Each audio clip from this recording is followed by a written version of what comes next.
आज हम उपभोग फलन, उपभोग की औसत और सीमांत प्रवृत्ति के बारे में पढ़ेंगे।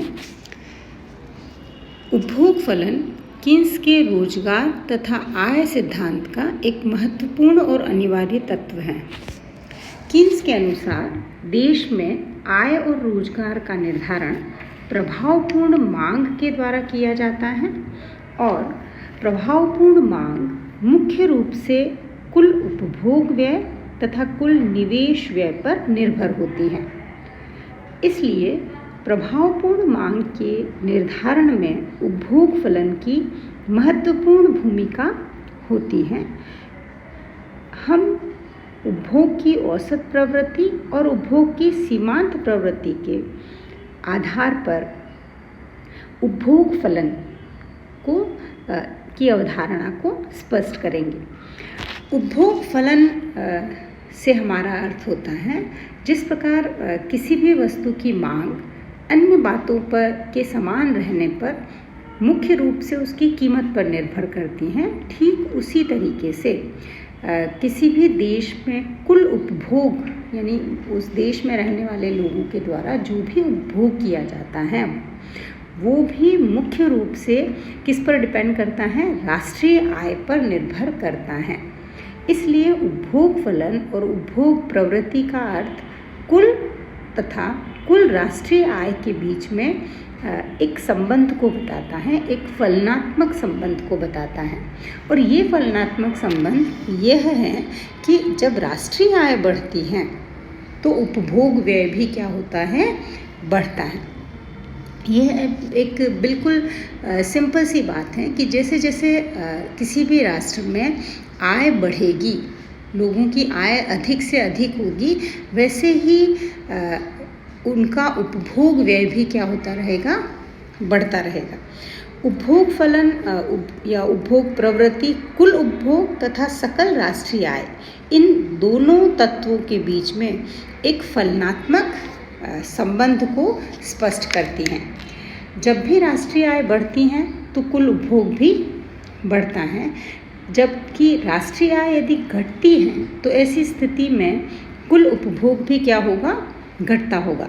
अब बिल्कुल सामान्य एक उदाहरण में भी समझ सकते हैं कि अगर किसी व्यक्ति की, सामान्य तौर पर अगर हम केवल एक व्यक्ति का उदाहरण लें तब भी ये स्पष्ट हो जाता है कि उसकी आय बढ़ेगी तो उपभोग का स्तर भी क्या होगा, बढ़ेगा, और आय घटेगी तो उसके उपभोग का स्तर भी घट जाएगा। और इस प्रकार उपभोग फलन उपभोग की प्रवृत्ति और आय के अलग अलग स्तरों पर कुल उपभोग व्यय के बीच फलनात्मक संबंध को व्यक्त करता है। और ये जो फलनात्मक संबंध हैं, ये इस समीकरण द्वारा हम समझ सकते हैं। यहाँ पर C = F(y) यानी C = function of y। C का मतलब है उपभोग, y का मतलब है राष्ट्रीय आय। तो सामान्य तौर पर उपभोग किसका फलन है, आय का फलन है, राष्ट्रीय आय का फलन है, उपभोग आय पर निर्भर करता है। इसी बात को कि उपभोग आय पर निर्भर करता है, इसी चीज़ को हम इस टेबल से भी समझ सकते हैं। मान लीजिए आपको आय दे रखी है और इस तरफ उपभोग व्यय दे रखा है। यहाँ आप देख सकते हैं कि अगर आय 0 है तो उपभोग कितना है, 500 है। इसका मतलब है कि ये क्या स्थिति बता रही है। अगर आप सोच सकते हैं कि अगर आय नहीं है तो खर्च कहाँ से करेंगे, पर आप देखिए कि सामान्य तौर पर अगर इनकम नहीं भी है किसी की तब भी उसे अपना बेसिक रिक्वायरमेंट तो पूरा करना ही होगा, वो भले किसी भी तरीके से करे, ऋण लेकर करे। लेकिन तो ऐसी स्थिति में जो उसकी मूल आवश्यकताएं हैं, भले उसकी आय 0 है तब भी उसका व्यय कितना होगा, 500। और फिर उसको अगर उसकी आय बढ़कर 1000 रुपये हो जाती हैं तो व्यय उसका क्या हो जाता है, 1250। यहाँ आप देखिए आय क्या है, कम है, और व्यय क्या है, ज़्यादा है। तो आय कम है फिर भी व्यय अधिक हो सकता है। आगे 2000 रुपये इनकम हो जाने पर उसका व्यय कितना हो जाता है 2000 रुपये, अर्थात यहाँ पर आय और व्यय दोनों क्या हैं, बराबर है। फिर उसकी आय बढ़ती है, यानी एक सीमा तक 2000 रुपये तक जब इनकम बढ़ी है तब तो उसका व्यय भी उतना ही है जितना उसकी आय है। लेकिन जैसे ही और इनकम उसकी बढ़ जाती है तो वो सारी की सारी आय को व्यय नहीं कर देता। यहाँ तो जितना आय है उसकी वो सारी की सारी क्या हो रही है, खर्च हो रही है। लेकिन यहाँ आप देखिए, जैसे ही उसकी इनकम बढ़कर 3000 रुपये हो जाती हैं तो उसका व्यय बढ़कर 3000 रुपये नहीं रहता। वो अब उसका व्यय कितना हुआ, केवल 2750 रुपये उसका व्यय है, खर्च है। और बाकी की जो बचेगी, इन दोनों का जो डिफरेंस होगा 3000 माइनस 2750, वो डिफरेंस क्या हो जाएगा, बचत हो जाएगा।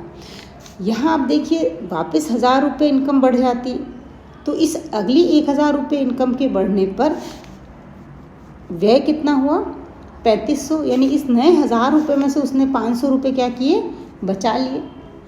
और उसकी 1000 रुपीज़ आय इनकम बढ़ती है तो उस नए 1000 रुपीज़ में उसने क्या किया, उसका व्यय कितना हुआ, 4250। अर्थात यहाँ आप देखिए, यहाँ से यहाँ तक आय जितनी तेज़ी से, आय हर बार कितनी बढ़ रही है, 1000, यहाँ भी 1000, यहाँ भी 1000, लेकिन खर्च कितना बढ़ा, यहाँ 2000 से 750 यानी 250 रुपीज़ बढ़ा। फिर 2750 से 3500 हो गया, यानी उतनी तेज़ी से नहीं बढ़ रहा है। यहाँ 1000 रुपीज़ बढ़ रही है पर व्यय हर बार 1000 रुपीज़ नहीं बढ़ रहा है, उससे कम बढ़ रहा है। तो यहाँ हम ये कह सकते हैं कि निश्चित तौर पर आय के बढ़ने पर व्यय बढ़ता है, लेकिन व्यय के बढ़ने की एक सीमा है। ऐसा नहीं होगा कि आय जितनी तेज़ी से बढ़ रही हो उतना ही तेज़ी से हम अपना कंजम्पशन बढ़ा दें, ये नहीं होता है। अगर आय बहुत ज़्यादा बढ़ती तो उसका ज़्यादातर हिस्सा बचत के रूप में जाने लगता है और उपभोग व्यय उतनी तेज़ी से नहीं बढ़ता जितनी तेज़ी से कि आय बढ़ती हैं। इसी चीज़ को हम डायग्राम में भी समझ सकते हैं। मान लीजिए ये डायग्राम आपको दिया हुआ है जिसमें कि जो हॉरिजॉन्टल लाइन है वहाँ पर y यानी राष्ट्रीय आय को हम मेज़र कर रहे हैं। यहाँ पर हमने क्या मापा है, राष्ट्रीय आय, y को नापा है। और जो आपका वर्टिकल है एक्सिस, उस पर हमने उपभोग व्यय को मेज़र किया है। यहाँ पर जो OT लाइन है, ये OT लाइन क्या बता रही है, C = Y, यानी उपभोग और आय दोनों बिल्कुल बराबर हैं, क्योंकि ये 45 डिग्री की लाइन है, रेखा है, जो ये बताती है कि C यानी उपभोग और आय क्या होते हैं, बराबर है। अब यहाँ पर आय में जब वृद्धि होती है तो उपभोग व्यय भी क्या होता है, बढ़ता है। और ये रेखा ये बताती है कि जितनी आय बढ़ती है उतना का उतना उपभोग बढ़ जाता है। पर वास्तव में ऐसा नहीं होता। हमने अभी एक टेबल में देखा था कि आय बढ़ने पर उपभोग बढ़ता है डेफिनेटली, पर उतनी तीव्र गति से नहीं बढ़ता जितनी तेज़ी से आय बढ़ती हैं। तो ऐसी स्थिति में उपभोग में जो भी वृद्धि होती है वो आय में वृद्धि की तुलना में कम रहती हैं। और इसी को हमने यहाँ पर CC जो डायग्राम है आपका, ये वाला डायग्राम, ये रेखा, इससे बताया। तो ये क्या बताता है, C = A + BY, यानी उपभोग जो है वो किसका फलन है, आय पर निर्भर करता है। और B बिंदु पर C = Y कर्व और उपभोग कर्व एक दूसरे को काटते हैं, जिसको हम समविच्छेद बिंदु कहते हैं, ब्रेक इवन पॉइंट कहते हैं, जहाँ कुल उपभोग व्यय और कुल राष्ट्रीय आय क्या हो जाती हैं, बराबर हो जाती हैं। यानी कि राष्ट्रीय आय कितनी है, OY, और उपभोग व्यय कितना है, OC, ये क्या है, बराबर हो जाता है। अब ऐसी स्थिति में इस पॉइंट से ऊपर जैसे ही जाते हैं तो यहाँ क्या होने लगती हैं, बचत होने लगती हैं। यहाँ आप देख सकते हैं ये S पॉइंट पर क्या हो रहा है, आय ज़्यादा है और उपभोग कम है। तो जितना ये आय बढ़ती रहेगी उतना ही ये अंतर क्या होगा, बढ़ता रहेगा और उपभोग व्यय बढ़ता है, लेकिन उस तेज़ी से नहीं जिस तेज़ी से आय बढ़ती है। तो ऐसी स्थिति में यहाँ आप देख सकते हैं Y1 Y2 आय की मात्रा में वृद्धि को बताती हैं और C1 C2 ये उपभोग में वृद्धि की स्थितियों को या उपभोग के व्यय में वृद्धि की स्थितियों को बताती हैं, जो कि Y1 Y2 से क्या है, कम है। यानी आय के जिस भाग को हम उपभोग नहीं करते हैं वो वाला हिस्सा बचत के रूप में व्यक्त किया गया है। तो इस तरीके से इस चित्र में स्पष्ट है कि यद्यपि आय बढ़ने पर उपभोग बढ़ता है, पर उस तेज़ी से नहीं बढ़ता जिस तेज़ी से कि आय बढ़ती हैं। अब हम समझने का प्रयास करेंगे कि उपभोग फलन, अल्पकालीन और दीर्घकालीन उपभोग फलन क्या होते हैं। उपभोग फलन या उपभोग प्रवृत्ति कह लीजिए कुल राष्ट्रीय आय के बीच में संबंध को बता रही हैं, और ये जो अनुसूची हमने देखी वो राष्ट्रीय आय के अलग अलग स्तरों पर कितना वास्तविक उपभोग करते हैं उसमें हमने समझा। उपभोग कितना किया जाएगा इसमें और आय कितनी होगी उसमें दोनों में धनात्मक संबंध रहता है, यानी एक आय बढ़ती है तो उपभोग भी बढ़ेगा ही। आय में वृद्धि पर उपभोग में वृद्धि होगी और आय के घटने पर उपभोग में कमी होगी। दीर्घकालीन उपभोग फलन को हम C=BY से बताते हैं, और यहाँ पर C कुल उपभोग व्यय है और BY प्रेरित उपभोग को बताता है, जो कि राष्ट्रीय आय के उस स्थिर अनुपात पर निर्भर हैं जो उपभोग पर खर्च किया जाता है। दीर्घकाल में उपभोग फलन की रेखा दोनों अक्षों के मूल बिंदु से प्रारंभ होती हैं, जो ये दर्शाती हैं कि दीर्घकाल में उपभोग और आय के बीच में एक निश्चित आनुपातिक संबंध बना रहता है, और उसी के कारण दीर्घकालीन औसत उपभोग प्रवृत्ति और दीर्घकालीन सीमांत उपभोग प्रवृत्ति दोनों ही स्थिर और बराबर रहती हैं। इसलिए APC बराबर MPC रहती हैं। यहाँ पर दीर्घकालीन उपभोग फलन आप यहाँ पर देख सकते हैं, ये दीर्घकालीन उपभोग फलन है जिसमें C=BY जो 45 डिग्री से शुरू हुई हैं ये बताती हैं, जिसमें MPC और APC दोनों ही क्या रहेंगे, कांस्टेंट रहेंगे, स्थिर रहेंगे, और दीर्घकालीन उपभोग फलन मूल बिंदु से शुरू होता है। जबकि अल्पकालीन उपभोग फलन की यदि हम बात करें तो यह अल्पकालीन विश्लेषण पर आधारित है। सामान्यतः किन्स की जो कॉन्सेप्ट्स हैं या किन्स के द्वारा जो भी अवधारणाएं दी गई हैं वो अल्पकालीन उस पर बिलीव करती हैं, अल्पकालीन विश्लेषण पर बिलीव करती हैं। अतः अल्पकाल में यहाँ माना जाता है कि उपभोग फलन को CA+BY से व्यक्त किया जाता है, जिसमें A यानी एक स्वायत्त उपभोग की स्थिर मात्रा, जैसे जब मैंने आपको ये टेबल बताया तभी मैंने आपको बताया कि अगर शून्य आय भी है तो कुछ न कुछ उपभोग अर्थव्यवस्था में रहता है। यहाँ शून्य आय पर 500 करोड़ का उपभोग है, तो इस 500 करोड़ के उपभोग का आय से कोई संबंध नहीं है। आय शून्य भी है तब भी ये उपभोग व्यय बेसिक ये तो होगा ही। तो स्वायत्त उपभोग की मात्रा स्थिर रहती है और कुल उपभोग व्यय आय के बढ़ने के साथ साथ बढ़ता रहता है। यहाँ पर BY प्रेरित उपभोग का सूचक है, जो कि राष्ट्रीय आय के उस स्थिर अनुपात पर निर्भर करता है जो कि उपभोग पर व्यय किया जाता है। तो आपको यहाँ यही ध्यान रखना है कि जो दीर्घकालीन उपभोग फलन और अल्पकालीन उपभोग फलन में,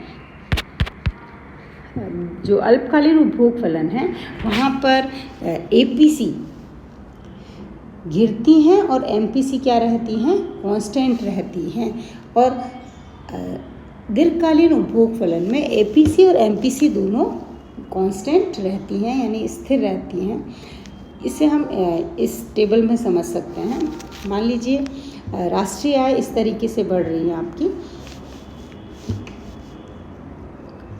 0, 1000, 2000, 3000, यानी 1000 रुपये इनकम लगातार बढ़ रही है। शून्य आय है तब भी हमने देखा उपभोग व्यय कितना है, 500 रुपये है। आय 1000 रुपये है तो 1250 है, 2000 है तो दोनों आय और उपभोग व्यय बराबर हैं, और 3000 पर ये 2750 होता है। यहाँ औसत उपभोग प्रवृत्ति जिसको कि हम C बाई वाई से मापते हैं, और सीमांत उपभोग प्रवृत्ति जिसको हम delta C by delta Y से समझते हैं। तो यहाँ औसत उपभोग प्रवृत्ति अनंत हैं, फिर उसके बाद C बाई वाई करेंगे तो 1250 डिवाइडेड बाई 1000, 2000 डिवाइडेड बाई 2000, फिर 2750 डिवाइडेड बाय 3000। तो इस तरीके से औसत उपभोग प्रवृत्ति क्रमशः क्या हो रही है, 1.25 से 1 और फिर 0.916 यानी गिर रही हैं। और जो सीमांत उपभोग प्रवृत्ति हैं वो आप यहाँ देख सकते हैं कि स्थिर है, कांस्टेंट है, यानी परिवर्तन हमेशा क्या हुआ है, समान हुआ है व्यय में, उपभोग व्यय में और आय की वृद्धि में। तो आय की वृद्धि तो हर बार कितनी हो रही है, 1000 रुपीज़ हो रही है, और उपभोग व्यय हर बार कितना बढ़ा है, 750 रुपीज़ बढ़ गया है। तो इस तरीके से MPC क्या रहेगी, अल्पकाल में MPC कांस्टेंट है, लेकिन औसत उपभोग प्रवृत्ति क्या होगी, गिरेगी, घटेगी। तो इस तरीके से आप डायग्राम में और टेबल में औसत उपभोग प्रवृत्ति और उपभोग फलन हम किसे कहते हैं, और किन्स ने इस अवधारणा में सबसे बात जो इम्पॉर्टेंट आपको ध्यान रखने वाली है वो यही है कि दो चीज़ें आप बिल्कुल परफेक्ट ध्यान रखिए कि औसत उपभोग प्रवृत्ति जिसको कि हम C बाई वाई से मापते हैं, C यानी उपभोग, Y यानी आय, और सीमांत उपभोग प्रवृत्ति जिसे हम delta C by delta Y से जिसकी गणना करते हैं, दोनों अल्पकाल में सीमांत उपभोग प्रवृत्ति और औसत उपभोग प्रवृत्ति में औसत उपभोग प्रवृत्ति गिरेगी, लेकिन सीमांत उपभोग प्रवृत्ति स्थिर रहेगी, जबकि दीर्घकाल में औसत उपभोग प्रवृत्ति और सीमांत उपभोग प्रवृत्ति दोनों ही क्या रहती हैं, लॉन्ग टर्म में दोनों क्या रहेंगी, APC MPC बराबर, और MPC भी क्या रहेंगी, कांस्टेंट रहेगी। और यहाँ पर MPC, यहाँ APC भी कांस्टेंट है और APC और MPC दोनों कांस्टेंट रहेंगी, और अल्पकाल में MPC कांस्टेंट रहेगी, APC MPC बराबर होंगे और वहाँ पर संतुलन पर, और APC क्या होगी, लगातार गिरेगी, जैसा कि हमने यहाँ देखा कि APC क्या हो रही है, अल्पकाल में लगातार गिर रही हैं। तो यहाँ पर उपभोग फलन या उपभोग की प्रवृत्ति की अनुसूची से आप दीर्घकालीन उपभोग फलन और अल्पकालीन उपभोग फलन के अंतर को भी आराम स्पष्ट रूप से समझ सकते हैं। तो उपभोग फलन में आपको सबसे इम्पॉर्टेंट चीज़ ये ध्यान रखनी है कि उपभोग किसका है, आय पर निर्भर करता है। आय और उपभोग में एक फलनात्मक संबंध होता है, और हमेशा आय जिस तेज़ी से बढ़ती है उतनी तेज़ी से उपभोग व्यय में वृद्धि नहीं होती, या हम यूँ कह सकते हैं कि उपभोग व्यय उतना तेज़ी से नहीं बढ़ता जितनी तेज़ी से आय किसी भी अर्थव्यवस्था में बढ़ती हैं। Thank you.